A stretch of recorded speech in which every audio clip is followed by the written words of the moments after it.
मैं कलकत्ता में हूं। आज चौथे पांचवें चरण का जो है वोट पड़ रहे हैं। आपको बता दूं कि ये पांचवा चरण सबसे बड़ा है क्योंकि 45 सीटों के लिए वोट यहां पे डाले जा रहे हैं। 6 जिलों की 45 सीटें हैं। इसमें 24 उत्तर परगना, दार्जिलिंग, नादिया, पूर्व बर्धमान, जलपाईगुड़ी। इसका मतलब आप समझ सकते हैं नॉर्थ बंगाल से लेकर के साउथ बंगाल तक की सीटों पर वोट डाले जा रहे हैं। कोरोना के इस दौर में चुनाव हो रहा है। मैं जिस बूथ पे हूँ वहाँ पर मैंने कुछ मतदाताओं से बातचीत की। पहले आपको वो दिखाते हैं।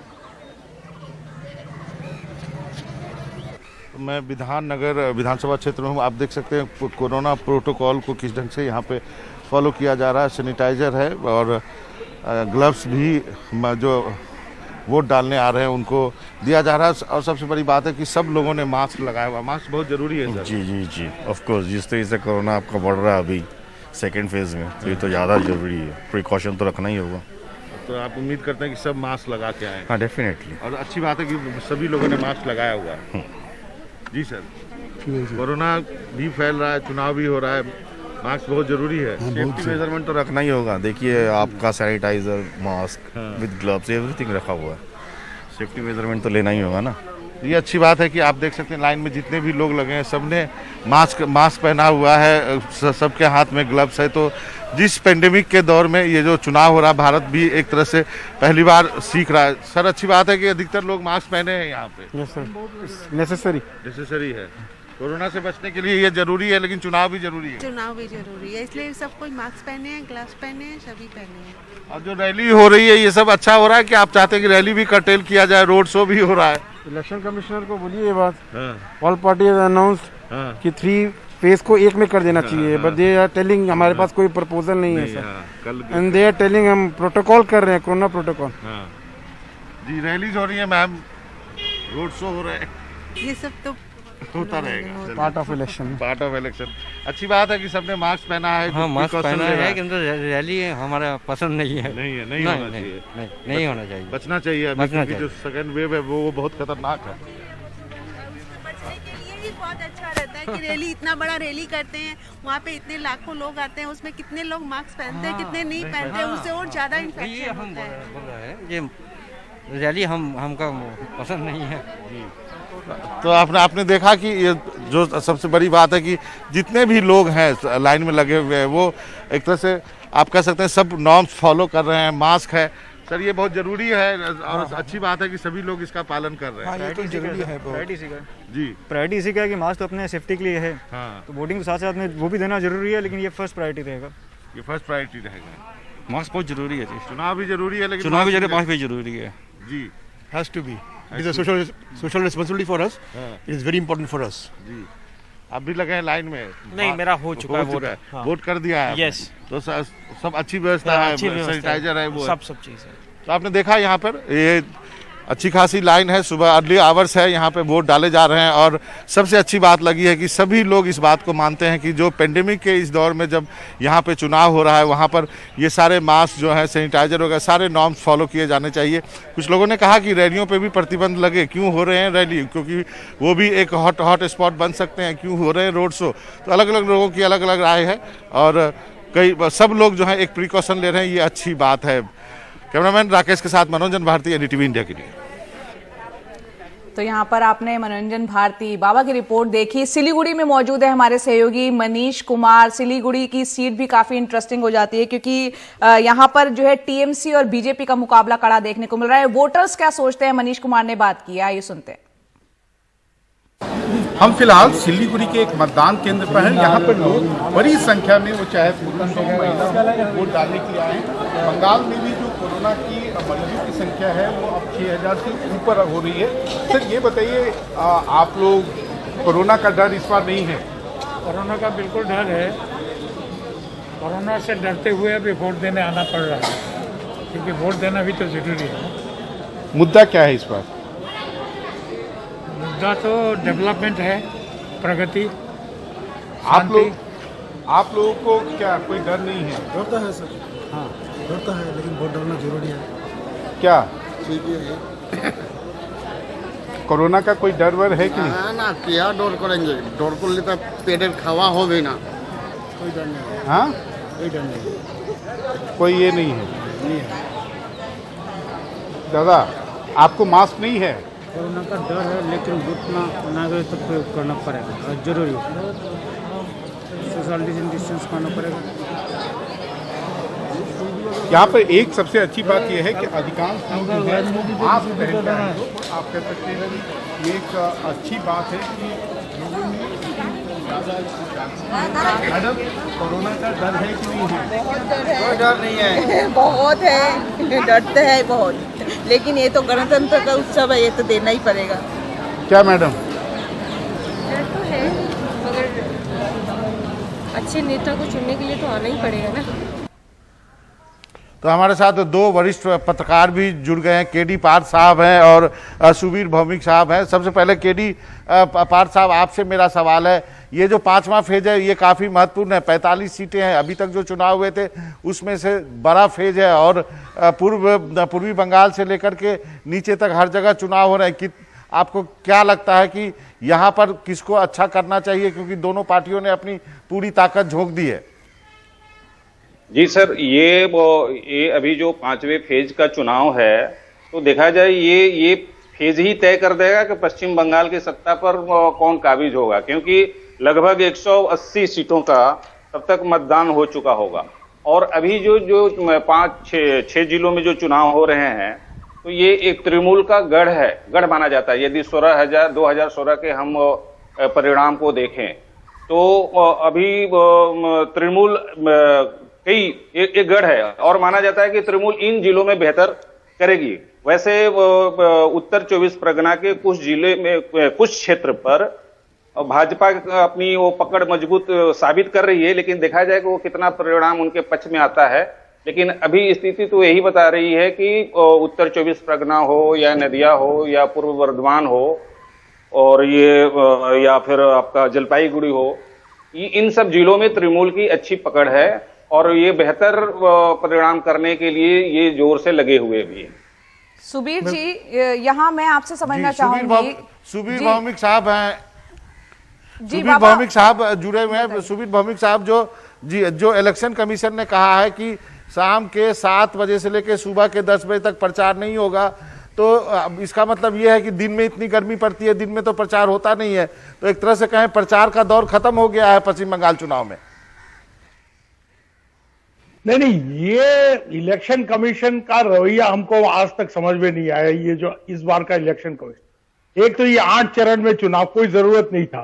कहा जाता है कि सिक्योरिटी फोर्सेस का डिप्लॉयमेंट, असम में चुनाव खत्म हो गया, वहां से सेंट्रल फोर्स यहां लाकर 4-5 चरण में आराम से ये खत्म किया जा सकता था। ये मैं दावे के साथ कहता हूं। एक दूसरा है, 7 बजे से रात के वक्त वैसे भी बहुत ज्यादा तो चुनावी रैली वगैरह होता नहीं है, थोड़ा बहुत डोर टू डोर होता है। तो ये जो है, जब तक आप दिन में रैली नहीं करते, और वो जो गर्मी की बात कर रहे हो ना, आपने देखा वहां पर बंगाली ये कोरोना से नहीं डरता है। पॉलिटिक्स का जहां तक सवाल है, वो आएंगे, वोट जरूर डालेंगे, कोरोना हो भी गया फिर भी डालेंगे। तो ये जो दिन में बहुत जो भीड़ भाड़ होता है रैलीज में, वहां कहां तक कोविड प्रोटोकॉल लागू करना संभव है, इसको लेकर हमें डाउट है। इसलिए ये जो 7 बजे से रात के वक्त जो पाबंदी लगाया गया है, इसका बहुत ज्यादा कोई इंपैक्ट नहीं है। ये थोड़ा बहुत इस तरह का है कि हमने कोई कार्रवाई किया, ये दिखाने वाली बात है कि we have taken some action. दूसरी बात ये है, प्रधानमंत्री की 6 रैली होने वाली है सर, प्रधानमंत्री की 6 रैली और होनी है अभी। नहीं, प्रधानमंत्री की 6 रैली होने वाली है, अमित शाह जी का और भी शायद ज्यादा होगा। बट जो इसमें जो बोलने वाला बात जो है ना, जो देखने वाली बात तो ये है कि ये जो कोरोना प्रोटोकॉल का जहां तक सवाल है, ये कहीं कोई उतना लागू तो होता नहीं है। आज आपने देखा होगा वोटर्स के लाइन में लोग मास्क लगा के जरूर आ रहे हैं, बट सोशल डिस्टेंसिंग कहां से होगा? और रैलीज में सोशल डिस्टेंसिंग का सवाल ही नहीं पैदा। साहब, 2 बातें हैं कि एक तो बंगालियों को डर नहीं लगता कोरोना से, तो उन्हें डरना होगा, क्योंकि जो पिछले 24 घंटे में आंकड़े आए हैं वो सबसे ज्यादा है पश्चिम बंगाल में। और मेरा सवाल गोरखालैंड, ये जो हिल डिस्ट्रिक्ट्स हैं जिन्हें कहा जा रहा है 6 सीटें हैं, लेकिन क्या आपको लगता है कि जो समीकरण वहां पर बदले हैं जीजेएम को लेकर, उससे कुछ असर पड़ेगा वैसे तो अगर आप 2016 या 2019 की तुलना करते हैं तो आप किस पर जाना चाहेंगे, 2016 के विधानसभा के आंकड़ों के तहत या 2019 के तहत? किसका इंपैक्ट आपको लगता है ज्यादा? और जो जीजेएम है, यह भी कहा जा रहा है कि दोनों अपने ही दो फैक्शंस में उनकी लड़ाई हो रही है, क्या उसका भी असर देखते हैं? आपने 3 सवाल मुझसे पूछे, एक एक करके जवाब देता हूं। नंबर 1, गोरखा लैंड में गए बार जो है बीजेपी का दबदबा था, क्योंकि गोरखा जो एक वो अलग राज्य चाहते हैं, उसके साथ वो थोड़ा बहुत जुड़े हुए थे। आज भी वो एक स्पेशल सोल्यूशन की बात कर रहे हैं, बट यहां बिमल गुरुंग को अपने तरफ खींच के जो अलग गोरखा लैंड का जो आंदोलन है उसको ममता बनर्जी ने टैक्टिकली देखा जाए तो स्प्लिट कर दिया है। ये वहां भाजपा के लिए पहले ऐसा नतीजा करना संभव नहीं होगा। दूसरी रही 2016 और 19, हम 19 पे ही चलेंगे, 2016 का जो समीकरण बदल चुका है, बट एक चीज 2016 और 19 के बीच कंपेयर करना होगा।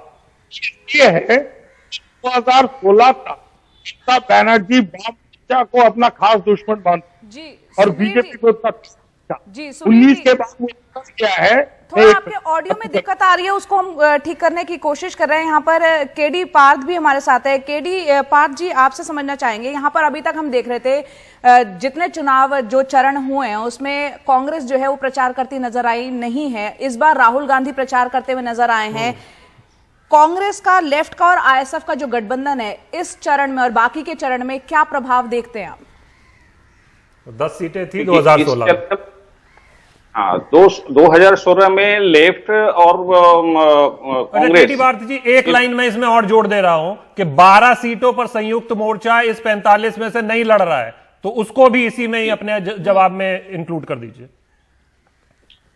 जी, एक्चुअल इस बार देखा जाए तो ये जो अभी 5वें फेज का जो चुनाव हो रहा है, इसमें लेफ्ट और कांग्रेस संयुक्त मोर्चा मुझे लग रहा है कि बेहतर रिजल्ट करेगा, क्योंकि वो कुछ क्षेत्रों में लेफ्ट का और कांग्रेस का और जो ये मुस्लिम जो क्षेत्र है वहां पर अच्छी पकड़ है। तो मुझे लग रहा है कि तृणमूल के साथ में कुछ सीटों पर संयुक्त मोर्चा की अच्छी फाइट होगी। और बीजेपी बहुत जगह अच्छी स्थिति में नहीं है, जैसे कि मैं उत्तर 24 परगना के कुछ जैसे बनगांव है, बनगांव क्षेत्र है, बशीरहाट है, बारासात है, विधाननगर है, दमदम है, इस सब क्षेत्रों में बीजेपी थोड़ी सही कहा। केडी जी माफी चाहता हूं, मुझे मनीष कुमार पे जाना पड़ेगा। मनीष जो है वो सिलीगुड़ी में है। मनीष, आप बताइए, आपके क्षेत्र की बहुत चर्चा हो रही है, जो हमारे मेहमान है उनका कहना है कि ये महत्वपूर्ण क्षेत्र है और इसके बाद जो है करीब 250 से ज्यादा सीटों पे चुनाव हो जाएंगे इस फेज को लगा के। आप जहां पे हैं वहां की स्थिति बताएं हमें। देखिए, पहला आपको मालूम है कि सिलीगुड़ी जो है वो नॉर्थ बंगाल की राजनीति का केंद्र है। पिछली बार यहाँ के जो भी चाहे वो जलपाईगुड़ी हो, दार्जिलिंग हो, इन सभी सीटों पर बीजेपी 2019 के चुनाव में स्वीप करने में कामयाब हुई थी। जो आज के जो विधानसभा क्षेत्र हैं उनमें भी अधिकांश सीटों पर बीजेपी को बढ़त हासिल थी और इस बार तृणमूल के लिए यही सबसे बड़ी कठिन चुनौती है कि उस जो गैप है, जो वोटिंग परसेंटेज में भी यही एक ऐसा इलाका है नॉर्थ बंगाल का जहां बीजेपी को वोटों के प्रतिशत में तृणमूल के ऊपर क्लियर कट एज प्राप्त है बाबा, और यही एक बड़ी चुनौती उनके लिए है, तृणमूल के लिए है और साथ ही साथ बीजेपी के लिए है कि वो अपने 2019 के परफॉर्मेंस को रिटेन करे। इसी के यही एक कारण रहा है कि पूरी बीजेपी का जो केंद्रीय नेतृत्व हो या राज्य का जो लेकिन मनीष 2019 में जो लोग जो राजनीति वेस्ट बंगाल की जानते हैं उनका कहना है 2019 में बीजेपी ने अलग गोरखा राज्य प्रॉमिस किया था, लेकिन इतने समय तक उसमें कुछ बढ़ोतरी नहीं हुई। इससे वहां के लोग अब दोबारा भरोसा करने से कतरा रहे हैं। कितनी सच्चाई है इस बात में? देखिए बाबा, वो चाहे नॉर्थ बंगाल हो, वो चाहे दार्जिलिंग का इलाका हो, बीजेपी के लिए जो बीजेपी के अगर आप बंगाल के नेताओं से बात करेंगे तो उनके लिए सबसे बड़ी चुनौती यही होती है कि लोकसभा चुनाव के दौरान जो उन्होंने बड़े बड़े वादे किए थे वो उनके लिए सबसे बड़ा एक तरह से कह सकते हैं डिमेरिट या उनके लिए घातक साबित हो रहा है।